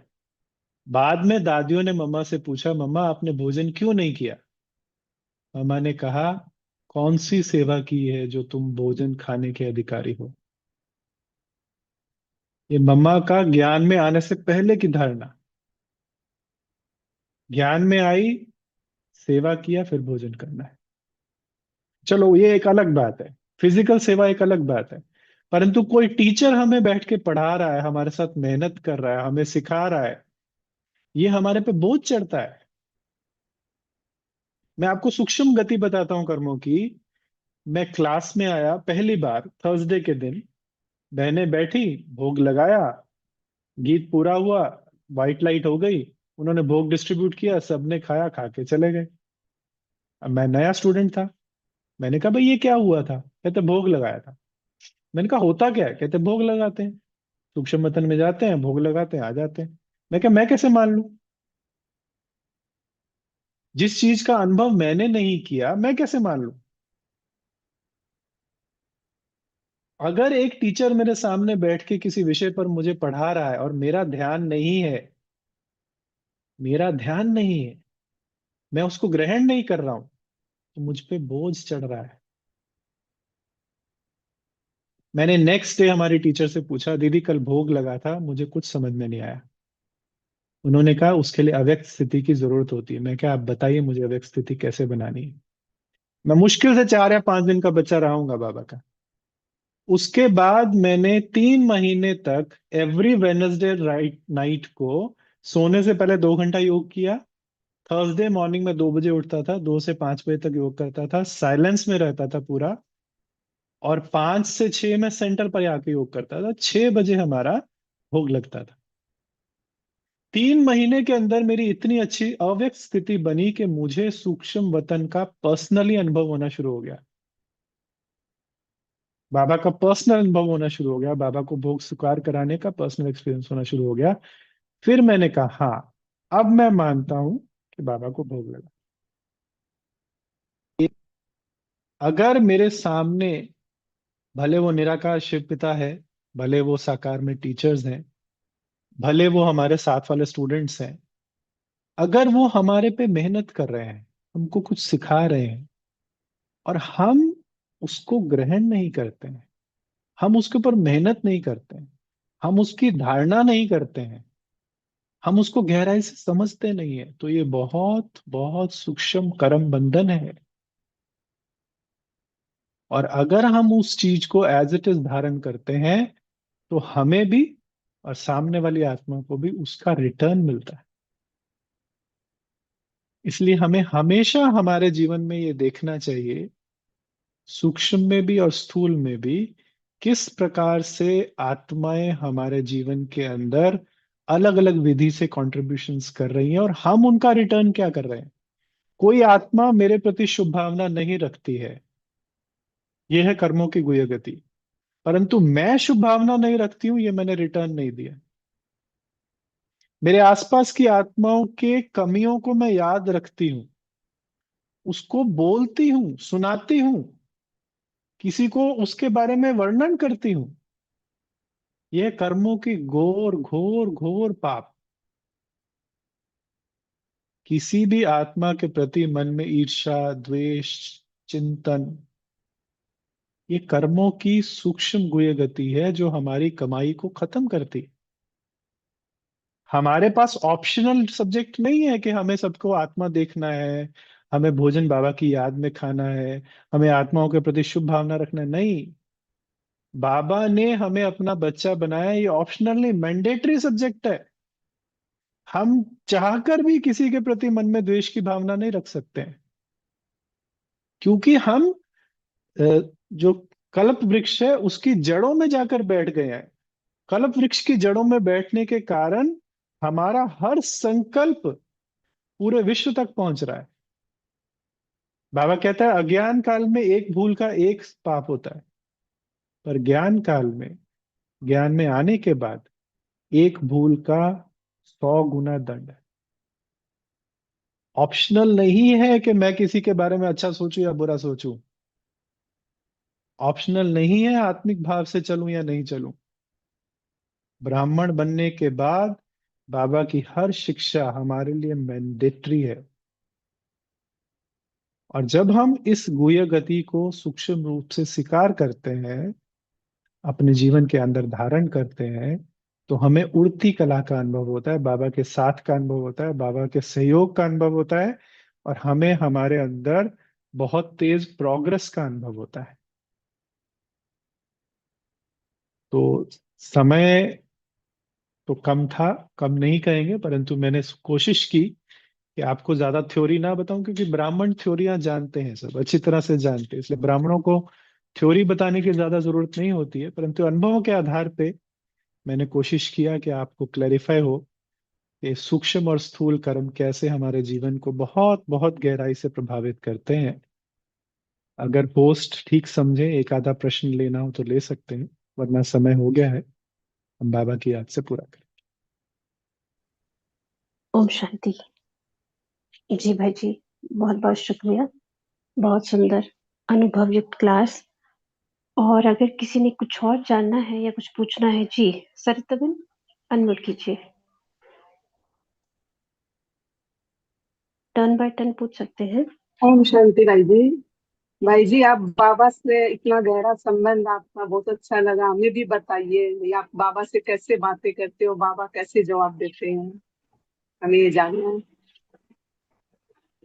इसका आंसर तो बाबा रोज देते हैं बहन, परंतु जो भी धारणाएं और जो भी शिक्षाएं बाबा ने मुरलियों में दी हैं, जितना हम उसे ऑनेस्टली धारण करते हैं अपने जीवन के अंदर, जितना हम बाबा के साथ सच्चे होके चलते हैं, जितना हम बाबा के साथ अपना संबंध सच्चाई से निभाते हैं, उतना ही बाबा के साथ हमारा संबंध गहरा होता जाता है। और उसकी एक ही धारणा है, अगर आप बाबा के साथ संबंध अच्छा बनाना चाहते हैं तो उसकी एक ही धारणा है कि किसी को नहीं देखना, किसी को भी नहीं देखना, भले वो टीचर है, भले वो स्टूडेंट है, भले वो घर वाला है, भले वो बाहर वाला है, भले वो कुछ भी करता है। मुझे याद है मैं चंडीगढ़ में ज्ञान में आया, हमारा सेंटर पे 12 बहनें थी, मेरे को नहीं पता कि कौन बहन का नाम क्या है, और मेरे को नहीं पता कि कौन बहन क्या करती है। मैंने किसी से कभी भी कुछ नहीं पूछा, मेरा कभी भी ये चिंतन नहीं चलता था कि ये ऐसा क्यों करता है, वो वैसा क्यों करता है, मैंने लेना क्या, मैं इनके लिए ज्ञान में आया हूं क्या। एक ही धारणा है कि मुझे अपनी जमा करना है, अपना जमा करना है। मैं कल की बात सुनाता हूँ, एक बहन मुझे कह रही भाई जी आप रेस्ट किया करो, शरीर को रेस्ट दिया करो, जरूरी है, ये है वो है, ये ऐसे हो जाता है वैसे हो जाता है। मैं क्या, ये अमानत है, ये शरीर अमानत है, जितना जमा कर सकते हो कर लो।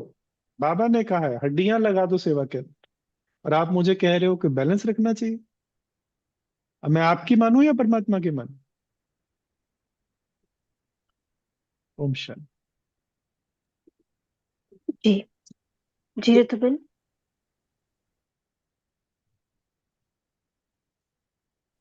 ओम अनम्यूट शांति। कीजिए। ओम शांति।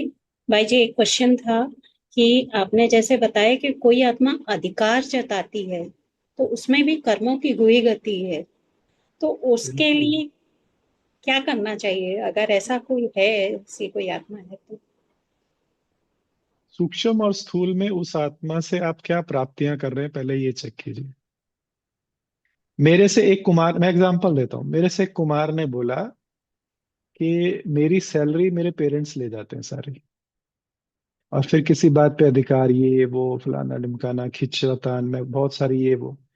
मैंने कहा आप पूरी खुशी से, पूरी संतुष्टता से और एक भी संकल्प चलाए बिना नेक्स्ट 1 साल तक अपनी पूरी सैलरी अपने पेरेंट्स को देंगे, और आपका आधा भी संकल्प नहीं चलना चाहिए। उसने वैसा किया, और 1 साल के बाद उनके पेरेंट्स का उनके प्रति संकल्प चलना बंद हो गया। किसी भी आत्मा से हमने स्थूल और सूक्ष्म में अगर कुछ लिया है, जैसे फॉर एग्जांपल सेंटर पे मैंने आपको बताया, किसी टीचर ने, किसी बड़े ने हमारे लिए क्लास करवाया या हमारे लिए समय लगाया, और हमने उसका रिटर्न नहीं दिया, तो सामने वाली आत्मा का हमारे पे अधिकार बन जाता है। अगर हम किसी भी आत्मा से कुछ भी ले रहे हैं और हम आत्मा को रिटर्न नहीं कर रहे हैं, तो वो आत्मा का हमारे पे अधिकार बन जाता है। इसलिए बहुत सूक्ष्म दृष्टि से ये देखना चाहिए कि मैं किससे क्या ले रहा हूं, स्थूल में भी सूक्ष्म में भी, और क्या मैं उसका रिटर्न उसको कर रहा हूं। जब आप ये चीज गहराई से कर पाएंगे तो सामने वाली आत्मा आपके ऊपर अधिकार छोड़ देगी। ओम शांति। ओम शांति। जी निलंबन।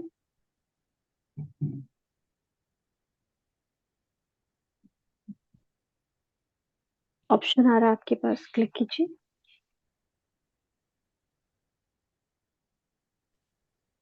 आप भी ओम अनम्यूट शांति कर भाई सकते।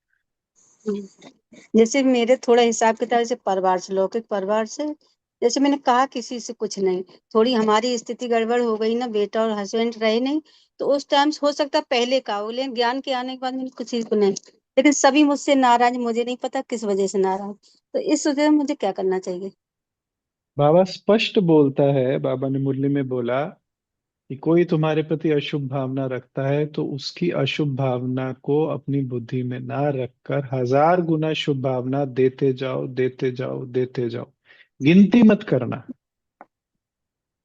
गिनती मत करना कि इतना समय हो गया मैंने शुभ भावना रखी, इन्होंने नहीं रखी। आपको बेहद की दृष्टि रखते हुए और शरीर का भान छोड़ के कि ये मेरे ये है इसलिए ऐसा होना चाहिए, ये मेरे ये है इसलिए ऐसा होना चाहिए, नहीं। केवल शुभ भावना और आत्मिक दृष्टि रखते रहिए। रखते रखते जब आपकी अपेक्षा खत्म हो जाएगी अंदर से कि इनको मेरे प्रति ऐसा रखना चाहिए, तब रिजल्ट आना स्टार्ट हो जाएगा। जितनी देर आपके मन में अपेक्षा रहेगी कि इनको ऐसा करना चाहिए, कि ऐसा करना चाहिए, तब तक रिजल्ट नहीं आएगा। अच्छा। जी नेक्स्ट। रियलमी, नाम नहीं लिखा है, प्लीज अनम्यूट कीजिए। ओम शांति भाई जी। भाई जी, किसी से कार्मिक अकाउंट है, छूट नहीं रहा है, क्या करें भाई जी? अच्छा देखिए, अगर बहुत। मैं मन में जपता हूँ राम राम राम, तो मुझे कौन याद आएगा? राम याद राम आएगा। जी। और अगर मैं जब मन में जपता हूँ रावण रावण रावण, तो कौन याद आएगा? रावण। जब हम कहते हैं कि हम कर्मों की गुहे गति को, कर्मों के बंधन को चुकतू करने के लिए जा रहे हैं, एफर्ट कर रहे हैं, मान लीजिए हम कुआं खोदने के लिए जा रहे हैं, और हर फावड़ा मारने पर हम कहते हैं हो नहीं रहा, हो नहीं रहा, हो नहीं रहा, तो क्या होगा? आपके नहीं। एफर्ट के साथ निश्चय चाहिए कि परम पिता परमात्मा के डायरेक्शन अनुसार कर्म करने से रिजल्ट ना आए, ये हो नहीं सकता। जब हम कहते हैं कि हो नहीं रहा, तो हम सूक्ष्म में उन आत्माओं को फिर नेगेटिव भेज रहे हैं। हम अपनी बुद्धि में ये विचार अलाउ ही नहीं कर सकते कि हो नहीं रहा। आपको कुआं खोदना हो तो कम से कम 50 फुट 40 फुट तो खोदना पड़ेगा ना, फिर पानी आएगा बाहर। जी। परंतु उसके लिए आपको निश्चय चाहिए कि मुझे 50 फुट नीचे जाना है। इसलिए मन में कभी भी ये भावना नहीं लानी है, ये शब्द नहीं लाने, ये महावाक्य नहीं लाने कि हो नहीं रहा। हमेशा मेरे मन में एक ही शब्द चले, हो रहा है। भले धीरे हो रहा है, पर हो रहा है, हो रहा है। भाई जी ठीक है। क्या आपका नंबर मिल सकता है भाई जी? हाँ, बहन से ले लीजिएगा, जो कोऑर्डिनेटर है ना वो भेज देंगे। जी भाई जी। ओम शांति। जी, लता बहन अनम्यूट कीजिए। ओम ओम शांति भाई जी। भाई जी बहुत अच्छा, बहुत अच्छा। हम बता नहीं सकते कि हम कितने खुश हैं। हमें तो ऐसा लग रहा है कि बाबा ने आपको हमारे लिए भेजा यहाँ। ऐसा लग नहीं रहा है, बाबा ने ही भेजा और बाबा ने ही सुनाया है। हाँ, कि कर्मों की गुहा गति क्या है, ये हमें आज बहुत अच्छे से समझ में आया भाई जी। बहुत बहुत आपका भी शुक्रिया, और बाबा का तो बता नहीं सकते कितना शुक्रिया है। ओम शांति। जी रेनू बहन अनम्यूट कीजिए। बहन एक दो प्रश्न और लेंगे। हाँ, बस ये नंबर। 2 और है, फिर अच्छा। कंप्लीट कर रहे हैं। ओम जी थोड़ा। शांति भाई। हम्म। अब मेरी आवाज आ रही है? आ रही जी। रेनू बहन, पूछो। हाँ जी, हाँ जी। मेरे को वो ये पूछना था कि मेरे से किसी आत्मा ने कुछ टाइम पहले कुछ पैसे उधार लिए। मैं उनको उतना जानती नहीं थी, मैंने दे दिए। और फिर उन्होंने ये भी बोला कि मैं जल्दी नहीं रिटर्न कर पाऊंगा। तो मैंने कहा कोई बात नहीं, आप जब कंफर्टेबल हो तब दे देंगे। पर पता नहीं क्यों मेरे मन में आने लगा कि कहीं मुझे अपने पिछले जन्म में मैंने तो नहीं लिया था, जो मैं इतना जानती भी नहीं थी, और मैंने उनको दे दिए। तो अब मेरे मन में आता है कि अगर मैं उनसे रिटर्न लूं पैसे, तो मुझे फिर दोबारा तो नहीं अगले जन्म में पे करना पड़ेगा। तो एक डर सा आ गया। और अब वो आत्मा ने मेरे को फोन किया, वो पैसे वापस कर रही है मुझे। तो मैंने कहा अच्छा मैं आपको बताऊंगी, तो आप गाइड करेंगे कि। अब फिर मुझे लगा कि अच्छा मैं ले लूंगी और मैं दान कर दूंगी। तो मतलब वो एक डर सा बैठ गया कि वो जो मैं पैसा अपने आपने ऊपर। उनको दिया वो आपकी कमाई का था या किसी और से लेके दिया हाँ था? जी, हाँ जी, नहीं मैं जॉब करती थी, मैंने अपनी कमाई से ही दी। आपकी कमाई का है तो निश्चिंत होकर उसको वापस लीजिए। अगर किसी आत्मा के साथ हिसाब किताब होगा तो वो आपको दुख देगी, आपको चिंता देगी, आपको ईगर करेगी, फिर आपका उसके साथ लेन देन होगा। अगर यहाँ पे स्मूथ लेन देन है, इसका मतलब आपके इसके अंदर कोई कर्मों का हिसाब किताब नहीं है। आराम से पैसा वापस लीजिए, यूज कीजिए, कोई दिक्कत नहीं है। तो क्या मैं ये लेकर यज्ञ में दे सकती हूँ? नहीं नहीं भाई, यज्ञ में दीजिए, वो आपकी डोनेशन है, अपने आप यूज करना तो अपने आप यूज कीजिए। बाकी ऐसा कुछ नहीं है कि उसने इसलिए लिया था वो लिया था, वो आप छोड़ दीजिए। अगर नेगेटिविटी नहीं है संबंध के अंदर, मतलब कोई पुराना नहीं कर्म नहीं। बंधन नहीं है, बस ठीक है, आराम से ले लीजिए नहीं, वापस, कुछ नहीं। हाँ, ठीक है। वो आत्मा भी बहुत रिस्पेक्ट देती है और वो बहुत अच्छा। रिटर्न। बहुत अच्छा, अगर पॉजिटिव है, आपका वाइब्रेशन पॉजिटिव है दोनों का, मतलब ठीक है, कोई दिक्कत नहीं। ओम शांति भाई जी। मेरे एक लड़की और लड़का है, और दोनों की शादी हो गई है, सब कुछ उनका है। मैं टीचर थी, रिटायर्ड हो गई है। अभी क्या है, लड़का कोल्हापुर में है और लड़की बम्बई में है। तो लड़का बोलता है कोल्हापुर में आ जाओ, मुझे मदद हो जाएगी। वो लड़की बोलती है उधर आ जाओ, मुझे मदद हो, मेरा लड़का छोटा है। तो अभी मैं पहले तो स्कूल में थी तो सेवा करती थी, लेकिन मेडिटेशन में इतना टाइम नहीं मिलता था। आज आपके इस अनुभव से हमको समझ में आया कि कोई भी परिस्थिति में मेडिटेशन ही उसका, ये क्या बोलते हैं, फाइनल रिजल्ट है, मतलब उसकी दवा है कि हम मेडिटेशन करेंगे तो ये हमारे सॉल्यूशन आ सकते हैं। तो मेडिटेशन के लिए मुझे टाइम ही नहीं मिलता था, घर का फिर स्कूल का, फिर सेवा सेवा करती थी सेंटर में जाके, इधर उधर भागा दौड़ होती थी, लेकिन योग करने के लिए टाइम नहीं मिलता था। अभी मैं ऐसी फंसी हूँ कि मैं करूँ तो क्या। मुझे ऐसा लग रहा था कि अभी मैं रिटायर्ड हो गई तो पूरा बाबा की सेवा में समर्पित हो जाऊं, या मैं पूरा मधुबन जाऊं, या कहाँ भी जाना है वहां मुझे सेवा करना है या मेडिटेशन करना है। लेकिन अभी ये इतने खींचातानी हो रही है मेरी, मैं क्या करूँ ये समझ में नहीं आ रहा है। और कविता जी दूसरा ये बिल्कुल। प्रश्न है कि अच्छा। जी जी हाँ, बोलिए। दूसरा ये है कि लड़का लड़के को पूरा, मतलब अभी कोल्हापुर में आया तो उधर हमारा जगह कुछ नहीं थी, तो जगह लेके दी, फिर मशीन शॉप डाल के दिया, अभी सब बांध कर भी दिया। लेकिन फिर भी अभी तक उसका नहीं हो रहा है। तो मुझे ऐसा लगता है कि यार इतनी पूरी पूंजी दी तुझे और फिर भी नहीं हो रहा है, तो ये बाबा का पूरा गया, तो मुझे बहुत गिल्ट फील महसूस हो रहा है। तो मैं क्या करूं? कविता जी कितने बच्चे हैं आपके? दो है, एक लड़का और एक लड़की। नहीं, मैं आपसे प्रश्न दोबारा पूछ रहा हूँ, कितने बच्चे हैं आपके? बाबा नहीं, बाबा तो है। कितने हैं? तो तीन हो गए। नहीं, मैं आपसे फिर दोबारा प्रश्न पूछ रहा हूँ, आपके कितने बच्चे हैं? बाबा के साथ 3। चलो चौथी बार दोबारा पूछता हूँ, आपके कितने बच्चे हैं? अभी उतना ही, यही जवाब है, 3 है। क्या आप जगत माता नहीं है? जी। सारे विश्व के बच्चे आपके बच्चे नहीं है? जी है। क्या उनको प्रॉब्लम होती है तो आपको दुख फील होता है? होता है, अभी रहम दिल अपने भावना आती है। अपने मनसा में स्थूल जो आपके बच्चे हैं और जो सूक्ष्म में बाबा ने बच्चे बताए हैं, उनके प्रति समान भाव क्रिएट कीजिए।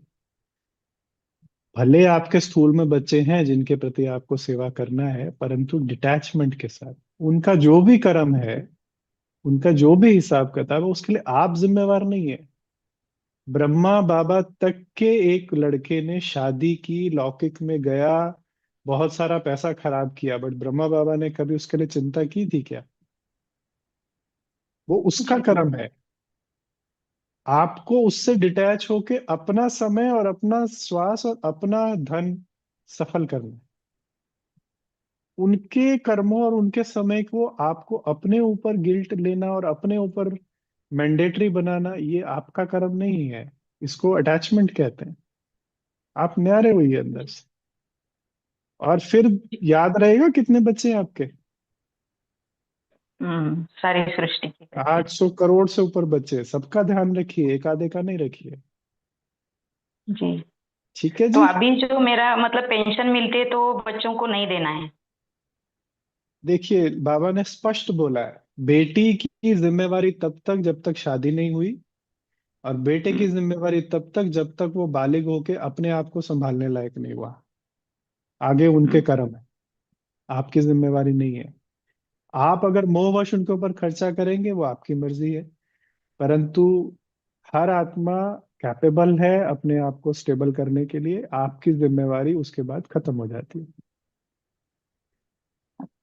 यही मुझे अच्छा। ये क्लियरिटी चाहिए थी। बाबा थैंक ने, यू, थैंक ब्रह्मा बाबा ने नारायण दादा को बॉम्बे जाने की टिकट तक नहीं दिलवाई थी, अपने धन से।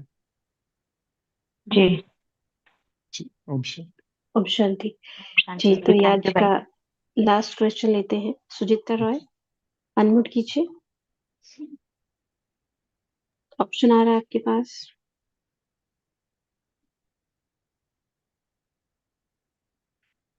मेरे ख्याल से एडमिनिस्ट्रेटिव जी, कंसल्ट। ओम हाँ, शांति दीदी। ओम शांति। मैं तो हमेशा सवाल नहीं करती भाई जी, लेकिन आज बहुत ही डिफिकल्ट समय चल रहा है मेरे साथ में, और मैं 10 साल से ज्ञान में हूँ भाई जी। और मैं रोज बाबा की मुरली रोज जाती हूँ सेंटर पे। अभी नाजुक समय तो ये है कि मेरी माँ जो है ना, वो अकेली हो गई है। पिताजी भी नहीं है और भाई भी नहीं है, एक ही भाई था। और पिताजी भी पुलिस में थे, रिटायर हो गए थे, वो भी चले गए। अभी जो हुआ है भाई जी कि मेरी जो भाभी है ना, उनके 2 बेटे। अभी सिचुएशन ऐसा आ गया है भाई जी कि जब से मैं ज्ञान में आई हूँ, उधर से मायके वालों से इतना टेस्ट आ रहे हैं कि मेरी माँ को बहुत टॉर्चर कर रही है मेरी भाभी। और वो भी धन, पूरा धन दे दी, घर भी दे दी, पूरी जितने उनके पास पैसे थे वो भी दे। लेकिन जो पिताजी ने पेंसिल के पैसे दे के गए थे, वो भी उन्होंने निकाल ले रही है। पता ना किस कैसे निकाल ले रही है, उनके पास 1 रुपया आ नहीं रहा है। और माँ के ही पैसे से उन्हें 2-2 3-3 नौकरानी लगाई है भाभी। और माता जी को ज्ञान मैं देने वाली, तो आज वो श्रीमत पर चलती हैं, तो अपने हाथ से उनको बीमारी भी हो रही तो डॉक्टर के पास तो बच्चे नहीं ले जा रहे। कोई अब ये सिचुएशन, और माँ मेरे ही पास रोती है, हर बात मेरे से ही बता रही हैं। और वो जब दर्द मेरे को होता है ना भाई जी, तो मैं कुछ नहीं कर पा रही हूँ, क्योंकि मेरे युगल भी मेरा बहुत अच्छा, साथ नहीं दे रहे। बहुत अच्छा। बाबा जी। बहुत बार एक बात बोलता है कि जब आप हॉस्पिटल में जाओ, जी। तो दस्ताने पहन के जाओ। दस्ताने समझते हैं, जी। ग्लव्स।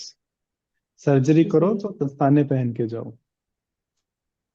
अगर किसी आत्मा को दुख हो रहा है और उस दुख का अनुभव मैं कर रही हूँ, तो मैं उस बहुत, आत्मा को। क्योंकि वो रोने लगती है ना, रोज रोज फोन करके रो रही है मेरे से, हर बात मेरे से ही बताए वहां से। अच्छा, अगर मैं एक, अगर मैं एक काम अगर मैं भाभी कीजिए। से बात भी कर लूं उनसे, तो माँ को वो मारने लगती है।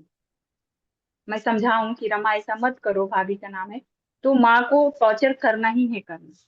बहुत तो अच्छा। मैं इस सिचुएशन तो बहुत आप मुझे एक बात डिफिकल्ट बताइए। है। नहीं, कुछ डिफिकल्ट नहीं है। आप मुझे एक बात बताइए कि आप दुखी हो के उनको मदद कर रही हैं या उनको नुकसान कर रही हैं? दुआएं तो रोज देती हूँ, लेकिन जब वो नहीं रोती नहीं है नहीं। तो आप मुझे नहीं नहीं, बाबा मैं से आपसे प्रश्न, मैं दुखी हो जाती हूँ। प्रश्न यही है कि आप दुखी होकर उनको मदद कर रही हैं या उनका नुकसान कर रही नहीं कर पा रही हूँ, मैं नहीं कर पा हैं? रही अच्छा, हूँ। दूसरा क्वेश्चन ये है कि आपका दुखी होना ऑप्शनल है या आप मैंडेटरी है कि दुखी होंगे ही होंगे जब वो सुनाएंगे आपको कुछ? मैं चाहती हूँ कि मैं उनको मदद करूँ, ऐसा ऐसा नहीं, हृदय में मदद आता है। कीजिए, मदद कीजिए, परंतु आप दुखी होकर उनकी मदद कर रहे हैं। नहीं, नहीं कर पा रही, दोनों सिचुएशन में मैं नहीं कर पा रही। जी, तो आपको केवल ये समझना है कि सामने वाली आत्मा को मदद करने के लिए सबसे पहले मुझे संतुष्ट रहना है। जी हाँ। जब तक मैं संतुष्टता की स्थिति में नहीं आऊंगी, मैं आपसे एक प्रश्न पूछता हूँ। मान लीजिए खुदा न खास्ता ये आत्मा शरीर छोड़ देती है, आपकी मदर। जी अब ये आपकी मदर है? नहीं है, लेकिन बाबा बोलती है कि दर्द में अगर वो आत्मा जाती है, उस सिचुएशन में दर्द लेकर जाती है, तो उनको भी मुक्ति नहीं मिलेगी ना। नहीं, वो दर्द में गई क्योंकि उसका कोई ना कोई कर्म ऐसा था। चलो वो उसकी बात करते हैं, बट पहले आपका कर्म क्या है? मुझे लाइट रहना है और उस दुख को ग्रहण नहीं करना है। जी। अच्छा, और मुझे एक और बात बताइए। आपके नेबरहुड में, साथ के घर में किसी माता की सेम कंडीशन हो, आपको सेम दुख फील होगा? बाबा दिखाया भी है ऐसा सिचुएशन, कहता है कि दुआएं दो आपको उठा सेम कर। आपको सेम दुख फील होता है? आपके पड़ोस में होता किसी तो है, आत्मा को? उतना नहीं होता जितना उनके लिए उतना होता नहीं है। होता, उतना नहीं जी। होता। तो आपको भी मैं सेम क्वेश्चन कह रहा हूँ, जैसे उनको पूछा था मैंने कि कितने बच्चे हैं, आपसे पूछ रहा जी। हूँ आपकी कितनी माताएं हैं? बेहद की पूरी माताएं जो है सब मेरी ही माताएं हैं, बाबा यही चाहता है मेरे से, लेकिन सर्व हो नहीं पा आत्माओं रहा ना, के, योग नहीं भाव है। मैं, वो हो नहीं पा रहा मत बोलिए, इसीलिए प्रॉब्लम हो रही है। आप बाबा केवल ये चाहता है बात कि का ध्यान रखिए कि मेरा कोई एक या दो या चार रिश्तेदार नहीं है, मुझे सारे विश्व की आत्माओं की मदद करनी है। फिर इसमें भी हो जाएगी, इनकी भी हो जाएगी।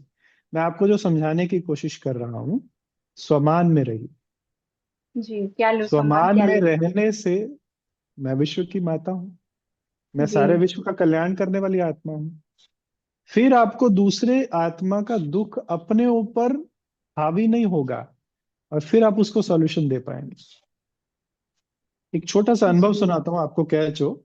एक माता का फोन आया कि उसके जो हस्बैंड है वो जॉब नहीं करते हैं, और उसको बहुत दुख फील होता है। कहती मैं बहुत सकाश देती हूँ। मैंने कहा क्या सकाश देते हैं? कहती मैं उसको बस यही सुनाती रहती हूँ, तू जॉब कर, तू जॉब कर, तू जॉब कर, और यही सकाश दे रही हूँ मैं उसको। मैंने कहा कल से ऐसे करना, आप सकाश देते हुए ये पूछना कि मैं आपको कुछ मदद करूं, कुछ हेल्प करूं, आपको कोई दिक्कत तो नहीं है, आपके मन में कोई दुख तो नहीं है? उस माता ने केवल 2 दिन ये सकाश दिया और तीसरे दिन वो जॉब चले गया। जॉब लग गई उसकी 3 दिन। हम्म। हम दूसरी आत्माओं के साथ सूक्ष्म में जो वार्तालाप कर रहे हैं, कन्वर्सेशन कर और रहे हैं। एक और उनके मन में है कि मैं ही बड़ी बेटी हूँ, तो वो मुझे देखना चाहती, जो कि मैं वहां जा नहीं सकती हूँ।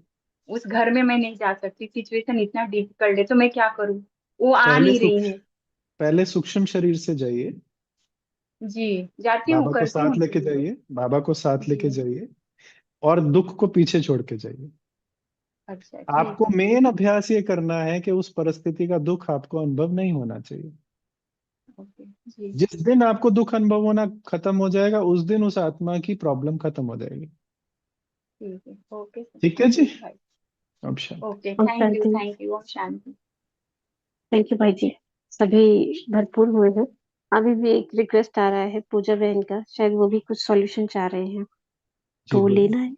हाँ भले, एक मिनट पहले। ओके जी, पूजा बहन पूछ सकते हैं, हैंड रेज कर सकते हैं। कहाँ हैं आप?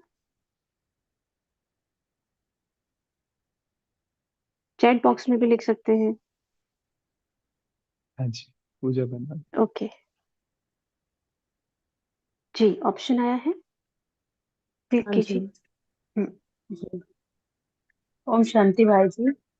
भाई जी हम ये कह रहे हैं कि जो हम ज्ञान में चले तो बहुत अच्छा योग लगता था। साथ ही कुछ दिन बाद तक भी बच्चे उसके बाद तक भी डेली 3 बजे उठना, 5 बजे तक खूब अच्छा योग कर चलता था। लेकिन 2 साल से पता नहीं क्या सिचुएशन आ रही है कि अगर कोई भक्ति भी करना चाहे तो या तो हम बीमार हो जाएंगे, या मतलब कुछ ना कुछ हो जाता है, या तो हम बीमार हो जाएंगे, जाना पड़ जाएगा।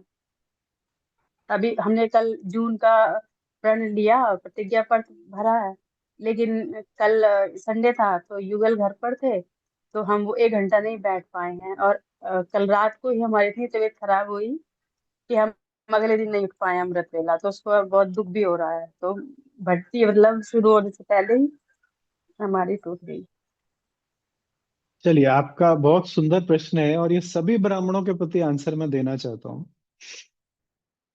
एक छोटा बच्चा 2 साल का जो भोजन करता है और एक 25 साल का जवान बच्चा जो भोजन करता है, वो सेम होता है? सेम होता है या अलग होता है? पूजा जी।